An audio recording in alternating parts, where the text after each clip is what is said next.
Assalamualaikum, waalaikumsalam, sun mata ajiku, salam rahayu derek-derek sedoyo, wadah ilmu Gusti, wejangan Jawa.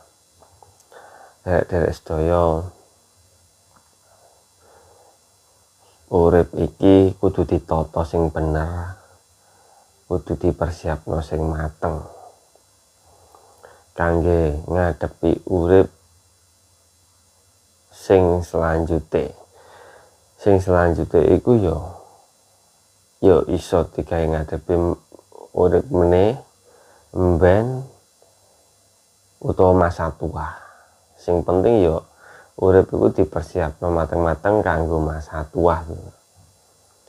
Muga-muga uripe dhewe iki tinansah pinaringan wahyu keselamatan saking Gusti Kang Maha Kuwasa. Dadi menungso iku ora luput saka kesalahan lan kekilafan. Menungso ya ora luput saka musibah lan cobaan. Tapi aja sampai salah memahami yen musibah lan cobaan iku takdire sing gawe urip. Lah, cobaan lan musibah iki teko silih berganti iki pancene dadi akibat lan ya bisa karmane menungsone dhewe. Nah, mulane iku yen ana musibah lan cobaan sing menimpa sapa ya kaya carane dhewe iku ngerti mangerteni wong sing kena musibah lan cobaan ya kudune awake dhewe iki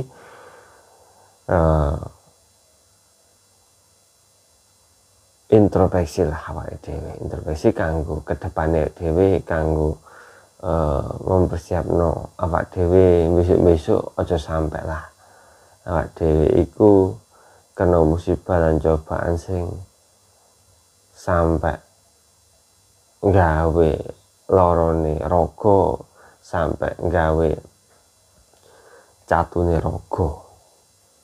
Mergo kudu dieling-eling yen awake dhewe iki raga iki disilih karo pangeran.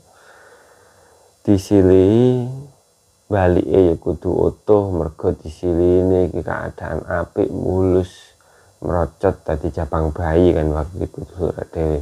Dadi disilih Gusti Allah iku isih keadaan iku alus, apik, lucu kan disenengi wong akeh. Wong jabang bayi kan kabeh wong seneng karo jabang bayi kan ya, karo bayi kan seneng, lucu, kulitane mulus, sambune wangi. Lho iki pangeran iki sing ngekeki apik to. Balike ya dhewe kudu apik, mulane wong mati balike iku disucikno, didusi, mergo balik ning pangeran, dibalekno marang pangeran. Ngoten. Lah niki Lur, ana musibah lan cobaan iki kudu nek dhewe kudu tansah eling lan waspada. Eling apa sing dieling-eling ya kudu eling marang sebab lan akibat cobaan lan musibah iku kudu eling. Lah terus marang nek dhewe ya kudu iku waspada. Waspada marang apa? Waspada marang pengaruh njaba, waspada marang gumebyare alam donya sing mempengaruhi dhewe iki, sing bakal dhewe iki goyah pikirane, goyah atine, mergo kena kebiar-kebiare alam donya sing ra karu-karuan iki to. Dadi kudu bener-bener siap ngadepi cobaan lan musibah sing mungkin iku iso dadi kekilafane dhewe. Istilah iku kesalahan lan apa ya, kesalahan lan keblingerane dhewe sing dhewe ora sengaja. Iki bakal bisa dadi musibah lan cobaan sing nimpa awake dhewe besok-besok. Lah kudune menungso iki kudu tansah njaluk sepurah marang Gustine, tansah njaluk dalan. Dadi aja njaluk sesuatu sing awake dhewe pingini. Dikeki lara aja langsung njaluk waras. dikai susah aja langsung njaluk seneng, dikai rezeki dikai melarat aja langsung njaluk rezeki, tapi njaluk pangeran dalan sing penak gawe golek rezeki, dalan sing penak gawe ngwarasno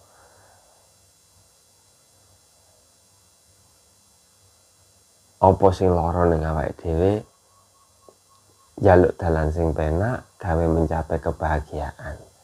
Iku sing bener supaya dhewe iki iso ikhtiar gunakno nikmate pangeran, ora males-malesan. Ngoten. Dadi iki aku gawe tema iki mergo wakeh menungso sing ngerti tanggane, dulure lagi susah, dulure sing kena musibah lan cobaan, dulure sing berduka, akhirnya dhek gak berbenah diri, marah meratapi nasib, akhirnya pelampiasane iku koyo dhek iku dikirane dhek iku wis ora koyo wong sing kena musibah, menutupi dirine iku dengan beribadah. Sholat nang masjid nang mushola cek ben ketok tangga kiwa tengene nek iki lho tobat. Padahal sejatine rasa lan atine iki gurung tobat, rasa lan atine gurung semendih marang Gustine. Nah iki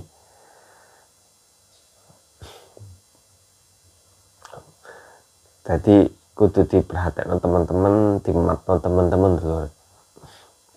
Ayo aku karo panjenengan sedaya muga-muga iso nglewati masalah demi masalah, dalan demi dalan, langkah demi langkahne Gusti sing ana ning panguripan iki ning alam padang iki lho.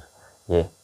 Nipun sakmonten mawon mugi-mugi niki saged damel manfaat kula lan panjenengan sedaya. Kula pamit assalamualaikum warahmatullahi wabarakatuh. Salam Rahayu.